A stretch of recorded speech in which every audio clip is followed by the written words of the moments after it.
ሸገር ካፌ ሸገር ካፌ ሸገር ካፌ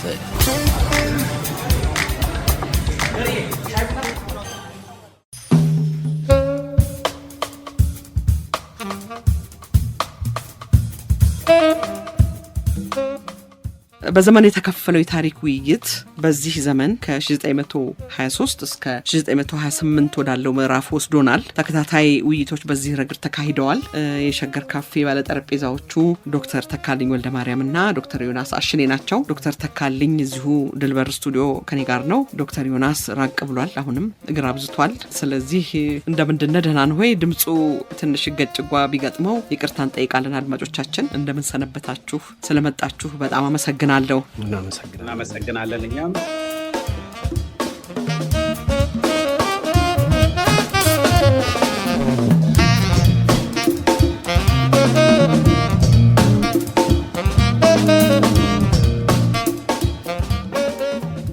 የፋሽስት ጣሊያን ወረራን ለመመከት የተከፈለውን መስዋዕትነትም ሆነ በ5 ዓመት ለነጻነት የተደረገውን ከፍተኛ ተጋድሎ የመመርመርን ተገቢነትና አስፈላጊነት የሚመለከት ነበር ያለፈው ሳምንት ውይይት። የዛሬው ውይይትም ይህንኑ ሐሳብ ፈለግ ይከተላል። ዶክተር ተካልኝ ቀጥል። እንግዲህ ይሄ የጦርነቱና የመከላከል ትግሉ 1 2 3 አንደኛ መጀመሪያ ላይ አንቺ ብለሽ እንደነበረው የሽንፈት የሆነው ነገር ሁሉ የሽንፈታችን ወሬ ነው። የሽንፈታችን ታሪክ ነው። ይህ ታሪክ የኢትዮጵያውያን ሽንፈት ታሪክ ነው።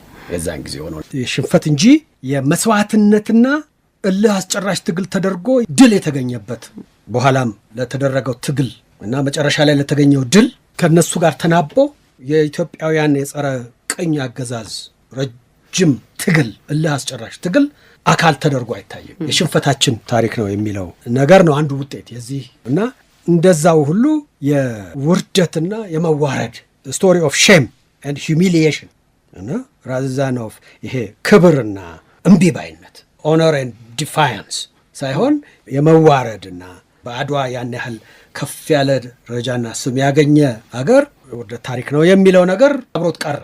በዛ አይነት አፕሮች ስላደረግ ነው ይሄ እና የኢትዮጵያውያን መከፋፈል፣ የክህደት ዲቪዥን ኤንድ ቢትሬያል ትርክቱ የመከፋፈል ያለመተማመን አብረው ያለ መስራት የካሃዲነት የዚህ አይነት ማጠንጠኛ ያለው ታሪክ ሆኖ ቀረ እና እስካሁንም ድረስ እንደዛ ይታያል እና የአንድነት እና የመስዋዕትነት ታሪክ መሆን ሲገባው ይሄ በዚህ ምክንያት ትልቅ አቅም ሆኖ ለኢትዮጵያውያን ተጨማሪ ጉልበት የማሰባሰቢያችን ተጨማሪ ጉልበት መሆን ሲገባው ቶሎ ብለን የምናልፈው ቶሎ ጣሊያን ገባ መቼስ ከዛ በኋላ ደግሞ እንደገና ሄድን የምንለው የምናልፈው ከዛ አለፍ ብሎ ደግሞ በኋላ እናየዋለን። የካቲት 12 ላይ ጣሊያኖች ያደረጉት ነገር አለ።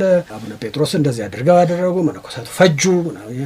በቃ የፍጅት መከፋፈል የመበታተን አላለ የዛነት ታሪክ ስለሆነ ቶሎ ብለን የምናልፈውና የምንዘለው ነገር ነው በሚል ይህንን ወደ አቅምነት እና ብዙ ጊዜ የሚያሳዝነኝ ከአድዋ ጋራ በንጽጽር ይሄ ሲቀርብ አድዋ እንደ አገር አብረን የቆምንበት ድል ያደረግንበት እና የአገራዊ ህልወታችን ዋና ካስማ፣ ይሄኛው ግን ልናወራው የማንፈልገው አይነት የገበናችን የወጣበት።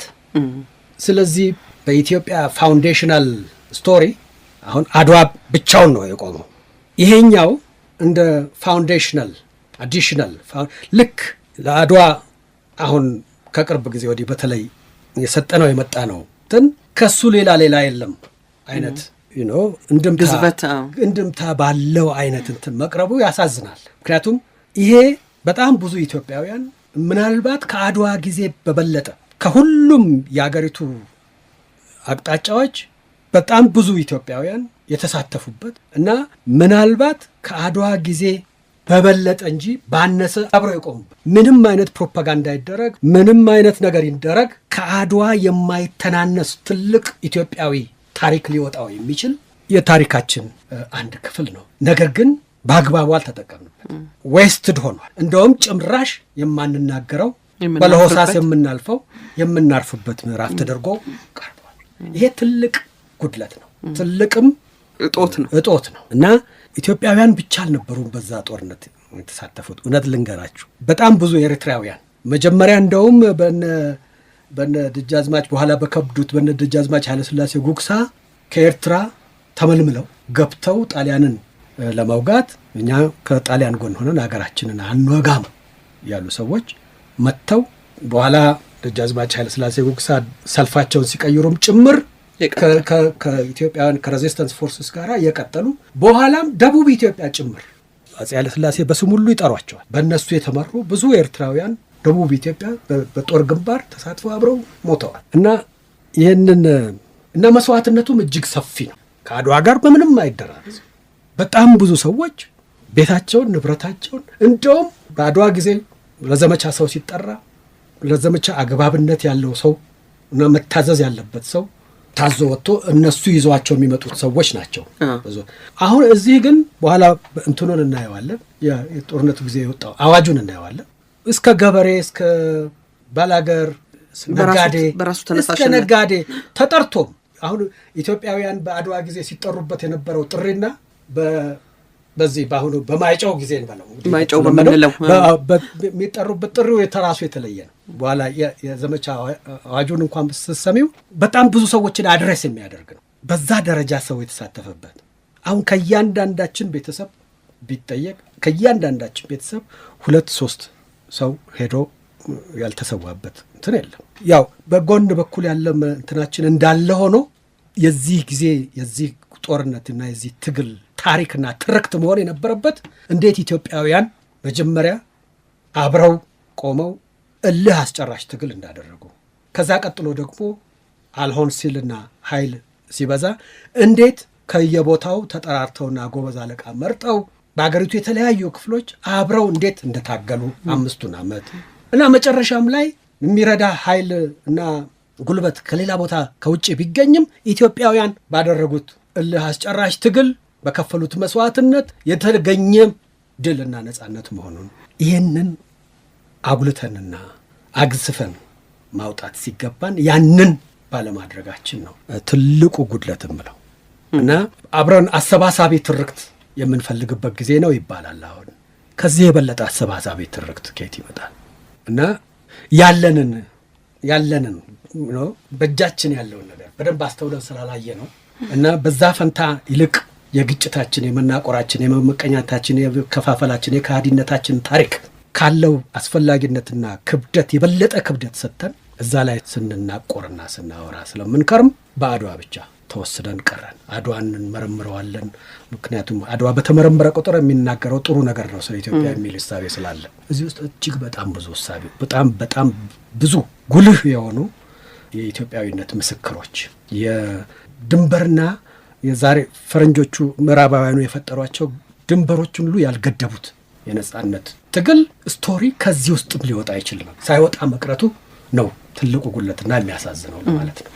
እንደው ዮናስ እንግዲህ በውስጥ አርበኝነት ብትለው ሴቶች ብዙ ተሳስፎ ነበራቸው። እንግዲህ የህዝብ ታሪክ በሚነገርበት ጊዜ ነው እንዲህ አይነት ነገሮች ሊወጡ የሚችለው ትላለ ብዙ ጊዜ ተካልኝና ሌላው ቢቀር የአዝማሪዎቹ በወረራው ወቅት የነበረው የትግል ሁኔታ እንኳን ብዙ ቦታ አልተሰጠውም። ልክ ነህ ተካልኝ በጣም ይልቅ በዛ ፈንታ እገሊት እንዲህ ብላ ዘመረች ስለ ሙሶሊኒ አመስግና ጣሊያንን እንዲህ ብላ እገሌ እንደዚህ ብሎ እንትን አለ ፎከርና እንደውም ፕሮፌሰር እንድሪያስ ነው ቅዳሜ ጨዋታ ላይ ምን ዘፈን እንምረጥልህ ስለው አንቺ ልጅ የሚለውን ዘፈን አለ ሲነግረኝ አንቺ ልጅ ብለው የሚዘፍኑት በወረራው ጊዜ ኢትዮጵያን ነው አንቺ ልጅ የሚሉት እንጂ አንዲት ወጣት ቆንጆ ሴትን ማለታቸው አይደለም ብሎኛል። ዮናስ ተሻማሁ አንተ ከመምጣት በፊት በጣም ያዳመጥኩ ነበር። በጣም እስማማለሁ ተካልኝ ከነገረን ነገር ያው እያለን ያለው ፒያሳና ጊዮርጊስ ላይ ያለው አትኩሮት 6 ኪሎ የካቲት 12 የሰማዕታት ተብሎ ከሚታሰበው 4 ኪሎ የአርበኞች ሐውልት የምንለውን ሶስቱን የከተማው ቦታም ሌሎችም ቦታዎች የተሰሩ የማስታወሻ የቦታዎች ይኖራሉ ከአዲስ አበባ ውጪ። እነዚህም ቦታዎች አስተሳስረን ዘመንና ቦታን አድርገን ነው ትርክቱን መፍጠር ያለብን የሚል እሳቤ ያለው ነው። ምክንያቱም በተለይ ይሄኛው አድዋ ያመጣውን ትሩፋትንም የተጠቀመ ትግል ነው። በተለይ በዓለም አቀፍ ደረጃ የኢትዮጵያ ወርልድ ፌዴሬሽን እነ መላኩ በየነ የመሰረቱት በኋላ ላይ ብዙ አፍሪካን አሜሪካዎችና ሌሎች የኢትዮጵያ ወዳጆችን ያሳተፈ የኢትዮጵያ ትግል ራሱ የነጻነትና የጨለማ ትግል በዓለም ደረጃ ሲግኒፊካንት ያለው እንዳልከው ሰፊ በኢትዮጵያ ብቻ የማይወሰን የኢትዮጵያ መኖርና አለመኖር የነጻነት ማብቂያ መጀመሪያ ወይንም ሌላም ሀገር የፈረንሳይም ኮዝ ያለበት በጀርመን ተይዛ ስለነበር በዓለም አቀፍ ደረጃ ጉልበተኞች ነው የሚያሸንፉት ወይስ ፍትህ ከነሱ ጋር የነበሩ ሰዎች ናቸው የሚያሰው? ትግሉ የዛን አይነት ትግል ነው። አንተ እያልከን ያለ ነው እንግዲህ አድዋን በዜና መዋል በክሮኒክል ከጻፍ ነው ይህንን በገድል ስል የትግል እንዳልከው የትግል ታሪክ አድርገን ገድል እኮ በጣም እንጠቀማለን አለ ገድል ታሪክ ሰነድነቱ ብቻ ሳይሆን በመድኃኒትነቱም ቤታችን ውስጥ ሲያምሩ ገድል እናሻሻለን እናነባለን። የገድሉን የሰማዕታቱን ትግልና እዛ ሰፈሪንግ ውስጥ አልፎ የሆነ ጽድቅ ላይ መድረስ የትግሉን መንገድን ነው እንደ ተምሳሌት ሁሌ የሚነበበው የምናነበው የሚያስተምሩን አባቶች። ግን ይሄኛው ምናልባት እንደው ከኢትዮጵያዊ የገደልን የመተረክ ሁኔታ ውስጥም የወጣ ሀዘን ብቻ ሆኖ የቀረም ነው እያልከን ነው።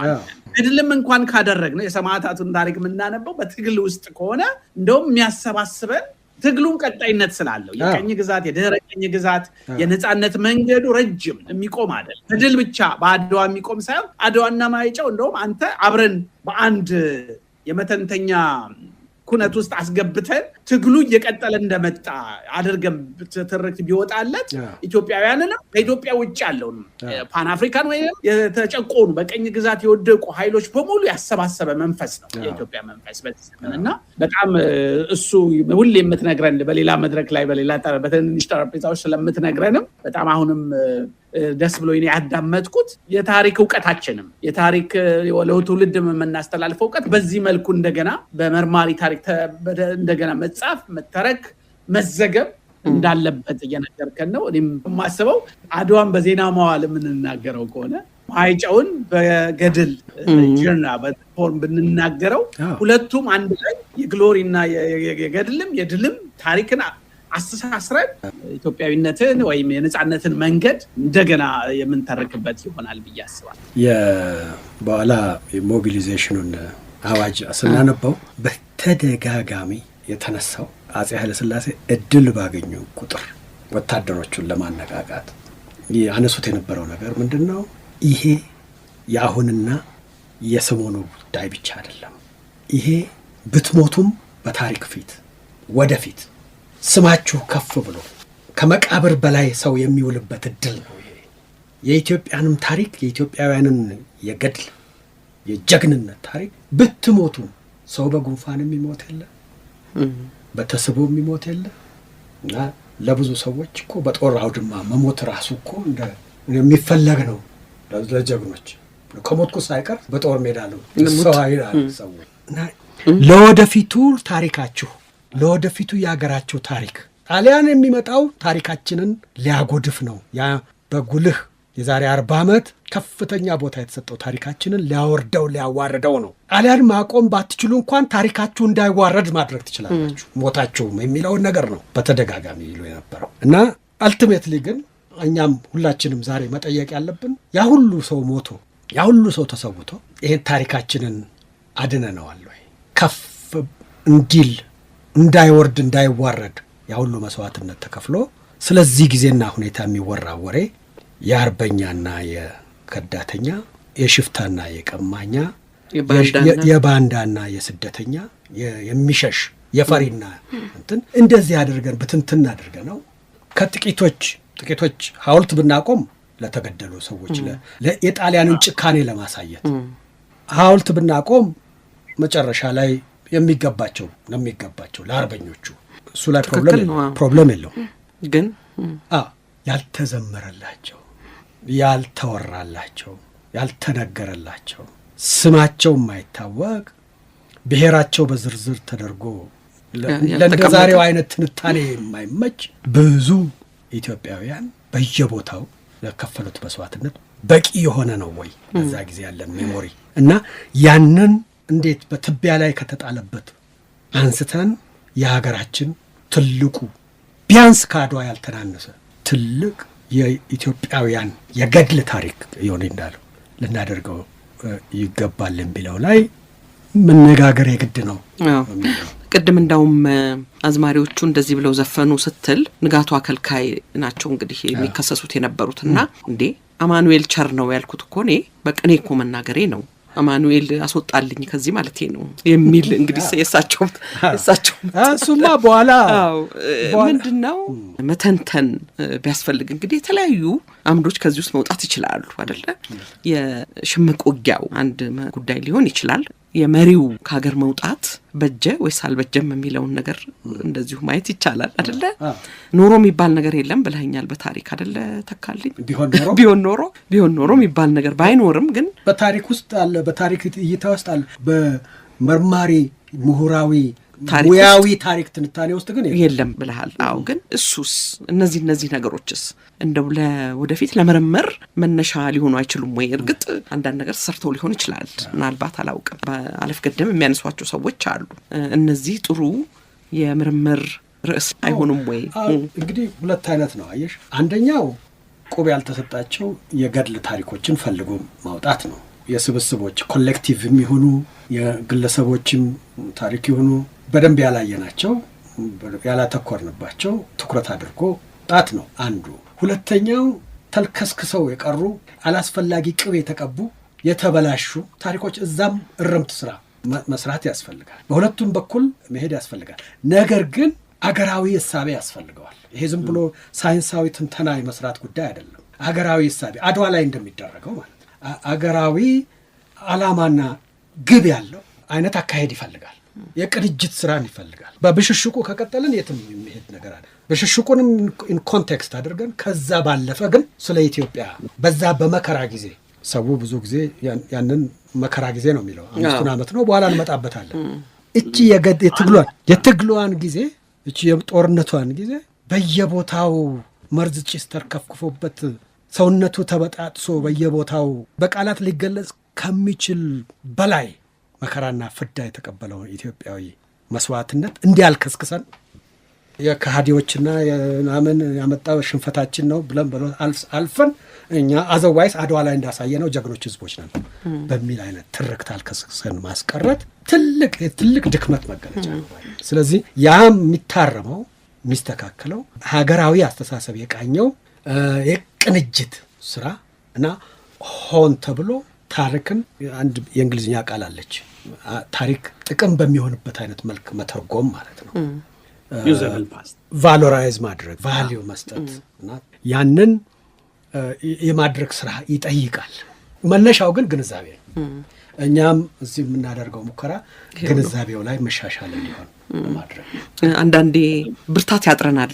ምክንያቱም 5 ዓመት ኦኩፔሽን ነው ወይንስ በቅኝ ግዛት ውስጥ ነው ያሳለፋችሁት ብለው ሲሉ ለማስረዳት አቅም የሚያጥረን እንዲህ ያለውን ስራ ባለመስራታችን ነው ማለት ይቻላል። አዎ ዮናስ ምጨምረዋለህ? አዎ ከዚህ በፊት በተለያዩ ታሪክ ሰዎች ጋር ስንነጋገር ልክ ጂጂ የምትለው አለ አይደለ? መቼ አሁን ተካልኝ እንዳለው መቼ ተነሱና የወዳደቁት የምትለው ነገር በአድዋም በማይጨው የሞቱ በጣም መስዋዕትነት የከፈሉ ሰዎች በቤተሰብ ደረጃ ሜሞሪው አለ ለምሳሌ፣ ወይ በግለሰቦች ደረጃ በአንዳንድ ተቋማት ደረጃ ተበትኖ ያለ መረጃ በጣም ብዙ ከቤተሰብ ወደ ቤተሰብ እየሄደ እሱን የማሰባሰብ ስራ ለምሳሌ በጣም አስፈላጊ ይመስለኛል። ምክንያቱም ትርክቱን ወደ ትግል፣ ወደ ገድል፣ ወደ ሽንፈትና ወደ አሸናፊነት ብቻ ሳይሆን አድዋን የትግል ታሪክ አድርጎ ታጋዮቹን የታገሉትን የሞቱትን አድዋ ላይ አባት ሞቶ ልጅ ማይጨው ላይ የሞተበትን ነገር እንሰማለን ከተለያየ ቤተሰብ። እነዚህን ሰዎች ከየቤተሰቡ ታሪካቸውንም በሆነ በዛሬ ቴክኖሎጂ የአርካይቭ ዘመን በጣም የረቀቀበት ነው ማሰባሰብ የሚታወሱ ትውስታዎችን፣ ትዝታዎችን፣ የታሪክ ሰነዶችን እና ሶርስ ምንጮችን፣ መረጃዎችን ማሰባሰብ አንዱ ቀላል ጅማሮ ሊሆን ይችላል። ይህንን ግን ስናደርግ የምናደርገው ዞሮ ወደ ብሽሽቅ፣ ወደ አካባቢያዊ መተጋገል እንደው አነስታዊት ነፃነት ብቻ ሳይሆን ሰፋ ያለውን የጋራ ነፃነታችንን እንደገና ለማወደስ እንደገና ትግልንም ንቁ አድርጎ ለመቀጠል ይህንን አይነት የማሰባሰብ ስራ ዛሬ በመላው ዓለም የሬስቲቲዩሽን የካሳ ንብረት የተረሳውን ነገር የማስታወስ ዓለም ዘመቻ ላይ ኢትዮጵያ ውስጥ ነው ብዙ ማናወራው እንጂ ከባርነት ዘመን ጀምሮ ያ ብዙ ነገር እየተደረገ ነው እና እኛም በሚሰሩ ተቋማት የታሪክ የሙዚየሞች ትውስታና አሁን ያልከው የጋራ ትርክትን የሚፈልግ አገር በመሆኑ እነዚህ በጋራ ከየቤቶቻችን ሄዱ ሰዎች እኮ አስተሳሳሪ ናቸው። በትክክል ልክ ግድቡ ያስተሳስረናል እንደምንለው ሁላችንም ከደሞዛችን አንዳንድ ጡብ ገዝተናል ብለን ያስተሳስረናል ግድቡ እንደምንለው ከየቤተሰቦቻችን ከየዘመድ አዝማዱ የወጡ እና የቀሩ በዱር በገደሉ የቀሩ ሰዎች ናቸው። ይሄ የነጻነት የከፈሉ እነዚህን ሰዎች ታሪክ ከየቤተሰቡ እንደገና ማሰባሰብ የሚችል አቅም ያለው ሀገር ነው ብዬ አስባለሁ። በታሪክ ማህበር ዩኒቨርሲቲዎች በየአካባቢው ነው ያሉት እና በተለያየ የተቋማዊ እና በመንግስት ማዕቀም በተቋሞችም በምሁራኑ ማዕቀም ልንሰራው የሚችል ቀናነት ካለ ሊተባበርና እንደገና የነሱን የምናስታውስበት ወደፊትም ይሄ ትግል ቀጣይ መሆኑን ምክንያቱም ድህረ ቀኝ ግዛት አዲሱ የቀኝ ግዛት መንገድ ተመልሶ ጂኦፖለቲክሱ የመጣበት እንደገና ወደ ውጪ መተጋገሉ የቀኝ ግዛት የሚመስል ነገር በዓለም ላይ አሁን መጥቀስ አንችልም እያየን ነው። የዓለም አንድ መሆን ሉዓላዊነት መከበር የዓለም ህግ የምንለው ነገር ተረት የመሆን ነገር እያየን ነው። ዘመኑ መንፈስ እንደዛ ነው። በዚህ ዘመን ውስጥ እንዲህ አይነት ስራ መስራት ለጋራ ለኢትዮጵያ ብቻ ሳይሆን ለሰፊው በተለይ በሳውዝ በአካባቢ ላለው በአፍሪካም በኤዥያም ላለው ህዝብ አይነት የማሰባሰብ ስራዎች ለመስራቱ ጥሩ ተምሳሌት ይሆናል ብዬ አስባለሁ። ሌሎችም ሀገሮች ይሄን እየሰሩ ስለሆነ እኛም ሀገር ይሄን ስራ የመስራት አቅም በዩኒቨርሲቲዎች በማህበራት በሙያ ማህበራት በተለይ በታሪክ ሙያ ማህበር መሰራት አለበት ብዬ አስባለሁ። እኛም አካባቢ የተወሰኑ ውይይቶች እየተነሱ ግን ፍሬ ይዘው ወደ አንድ ፕሮጀክት አልተለወጡም እንጂ ሙከራዎችና ውይይቶች እንዳሉ አውቃለሁ። ይሄ ማለት ዮኒ ማዚም በደንብ እንድትረዱልኝ የምፈልገው አድማጮቻችንም እንደዚሁ ትችታችንም ሆነ ወቀሳችን አሁን እኔና እናንተ አብረን ሆነን ያነሳናቸውን ነገሮች የሚገነዘቡና በተለያየ አይነት መልክ እና ደረጃ አስተዋጽኦ ለዛ አይነት ግንዛቤ ያደረጉ ሰዎች የሉም ከሚል የተነሳ ለመሆኑን ነው እና በጣም ብዙ ኢትዮጵያውያን ተማሪዎች የእኛን ተማሪዎች ጨምሮ በ5 ዓመት የአርበኝነት ትግል ውስጥ የነበረውን ሁኔታ በሰፊው ለማጥናት ሞክረዋል። አንድ ሁለት ትላልቅ የታሪክ ምሁራንም ዋና መሰረተ ጉዳያቸው እና የጥናታቸው ማጠንጠኛ አድርገው የሰሩበት ጉዳይ ነው። ያው እንግዲህ አርበኞቹን ላይ ፎከስ ያደረገ ነው። ከአርበኞቹ በኩል የተደረገ ጀርባ ከዛ ውጪ ያለውን አጠቃላዩን የኢትዮጵያውያን አርበኝነት እንደዚህ ታንጀንሻሊ ይነኩታል እንጂ ትኩረታቸው ግን ፎርማሊ አርበኞች የሆኑት ሰዎች ላይ ነው እና እዛም ውስጥ እንግዲህ አንዳንድ የሚያከራክሩ ነገሮች እንዳሉ ሆነው ብዙ ጥረቶች ተደርገዋል። አሁን እኛ የምንነጋገረው ምንድነው? ኢትዮጵያውያን የሚያስተባበረንን ነገር ለመፈለግ የሚያስማሙንን ነገሮች ለመፈለግ ቁጭ ብለንም እንድንነጋገር የሚያስችሉንን ነገሮች አይደለም የምንፈልገው። በታሪካችን ውስጥ ሩቅ ሳንሄድ እዚህ ከቅርቡ ለዛ ግብአት የሚሆኑ የውይይትና የመነጋገር አንዱ ባደረገው ላይ የትችት ነገር ሳይሆን ከየቦታው የተደረጉ ነገሮችን በማከማቸትና በማሰባሰብ ተጨማሪ ኃይል በሚሆኑ ነገሮች ላይ ትኩረት እናድርግ ከተባለ ይሄ ጊዜ እና ይሄ ትግሉ እንኳን ይሄ ክፉ ጊዜ ብዙ የሚጠቅመን ነገር ከውስጡ እናገኛለን እና የሽንፈትና የመከፋፈል መገለጫ አድርገን እንዲሁ እንዳናባክነው በሚል ነው እና ትኩረት ቅንጅት ሆን ብሎ የመስራት ነገር ይጠይቃል እና ወደፊትም እንድናስብ ወደፊትም ስንል እኛ ኢትዮጵያውያን መሰባሰብ አለብን። በተለያየ ቦታ የተለያየ አቅም የተለያየ ስጦታና ተሰጥኦ ያላቸው ኢትዮጵያውያን ተሰባስበው ወደፊት ስለምንሄድበት ነገር ላይ አብረን መስራት አለብን የሚለው አስተሳሰብ አሁን በሰፊው ተቀባይነት እያገኘ ስለሚሄድ ለዛ ተጨማሪ ግብአትም እና ሁነኛ አይነተኛ እና ከታሪካችን አልፈን ታሪካችንን የመናቆሪያ እናድርገው፣ ታሪካችንን እንተውና ወደ ዛሬውና ወደ ነገው ነገር ብቻ እናስብ የሚለው ነገር ይህንን ታሪካችንን እንደገና ስንመረምር ወደዚህ ወደ አሰባሳቢው ትርክት ጥቅም የሚያመጡ ነገሮችንም እንዳንዘነጋቸው በጥንቃቄ መሆን አለበት በሚል ነው እና ብዙ ጊዜ ተነጋግረናል እና አንቺ በታሪክ ትንታኔዎች ውስጥ ብዙ ጊዜ ታሪክን ምን ጥቅም አለው የምንማርበት ካለፈው ስህተት የምንማርበት እና ደግሞ አንዳንዱ ለወደፊቱ ጉልበት የሚሆነን ነገር የምናገኝበት ከጥሩም ከመጥፎም የምንማርበት ነገር ነው እና ዋናው የዛሬና ያሁኑ ነው እና ምልከታችንም የወደፊቱ ነው የሚለው ነገር በታሪክ ራሱ በደንብ በአግባቡ ሲመረመር እንዲህ በጥቅሉ ብቻ ያለፈው ጊዜ ከሚለው አገላለጽ አልፎ ሲመረመር ውስጡ ነጥሮ የሚወጣ በጣም ብዙ ጠቃሚ ነገር አለ። ከምናቀው ወደ ጉልበትነት ከለወጥነው ነገር አቅም የበለጠ አቅም አለ። የኢትዮጵያ ታሪክ ብዙ ወረት አለው እና ሲመረመር ብዙ ወረት ይወጣዋል። የኛ ጉዳይ ነው፣ የኛ የአእምሮ ውቅር ጉዳይ ነው። ወይም እንደ ህዝብ አብረን ልንሰራ የምንችለው ነገር ምንድን ነው የሚለው ነገር ለዛሬውና ለነገው ብቻ ሳይሆን ስላለፈውም ጊዜ ነው እንጂ ይሄ ኃጢአት ንስሐ የመግባት ይቅርታ የመደራረግ እንደዛ ስለዛ አይደለም ነው የምናገር። ስላልተናገርነው ነገር፣ ስላላየነው ነገር፣ ልብ ስላላልነው ነገር ነው። በጣም የሚያስደስተንም ይሄ ውይይት አንዱም ለዚህ ነው። ዶክተር ተካልኝ በጣም ዮናስ የምትጨምረው ነገር አለ እንዴ? አንድ ደቂቃ። እሺ። አሁን ተካልኝ ያለን መንፈስ የሚናገርበት መንፈስን የማን አስረሲየን ሰው ሁሌም በዚህ ጠረጴዛ ላይ ተናግረናል። ልክ ጣሊያን ከወጣ በኋላ 1950ዎቹ ምን ይላሉ? ጣሊያንን በጦር ሜዳ እንጂ በፖለቲካ አላሸነፍነውም እያሉ እየወተወቱ ነው የቆዩት። ጽሁፋቸውም ላይ በፖለቲካ አላሸነፍነውም ማለት ነው። አሁን ተካልኝ እየነገረ ነው ያለ ነው።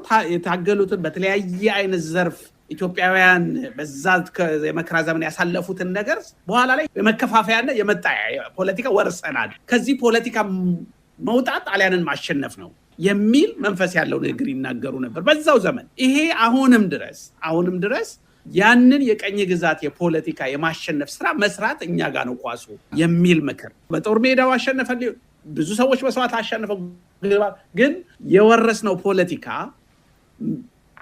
ፖለቲካን እንደገና መመርመር ያስፈልገናል። ለዚህ ደግሞ ታሪክ የራሱ ሚና አለው። ሁለት እኔ ሁሌ የምመለከተው ኢትዮጵያ ውስጥ የታሪክ የባለሙያ የታሪክ ብቻ ሳይሆን ፕሮፌሽናል ሂስትሪ ብቻ ሳይሆን የግል ታሪክ የሚጽፉም የራሳቸውን ትዝታም የሚጽፉ የህዝባዊ ጸሐፊዎችም በጣም ብዙ ሰው ይገዛቸዋል እና የታሪክ ጉባኤ ከተባለ አዳራሹ ይሞላል። በጣም የሚገርመኝና በጣም ታሪክን ኮንሱም የሚያደርግ ማህበረሰብ ያለው ሀገር ይመስለኛል። በምን ምክንያት እንደሆነ አላውቅም፣ ግን ከታሪክ ጋር ያለን ቀናይነት መፍቅሬ ታሪክ በጣም አለን ብዬ አስባለሁ። እንደ ማህበረሰብ ምን አይነት ታሪክ ነው ይሄ? ምን አይነት ኢትዮጵያዊ ታሪክን እንዴት ነው የሚያዩት?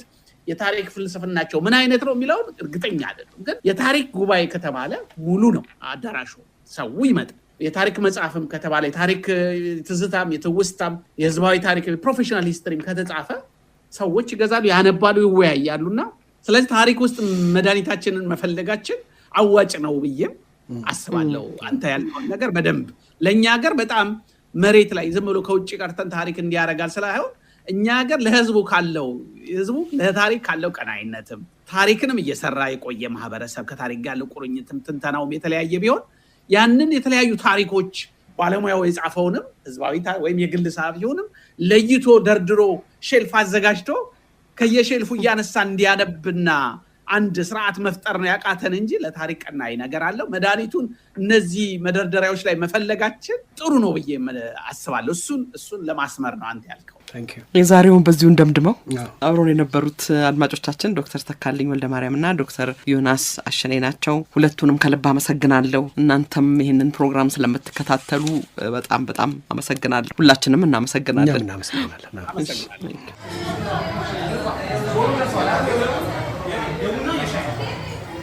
ሸገር ካፌ ሸገር ካፌ ሸገር ካፌ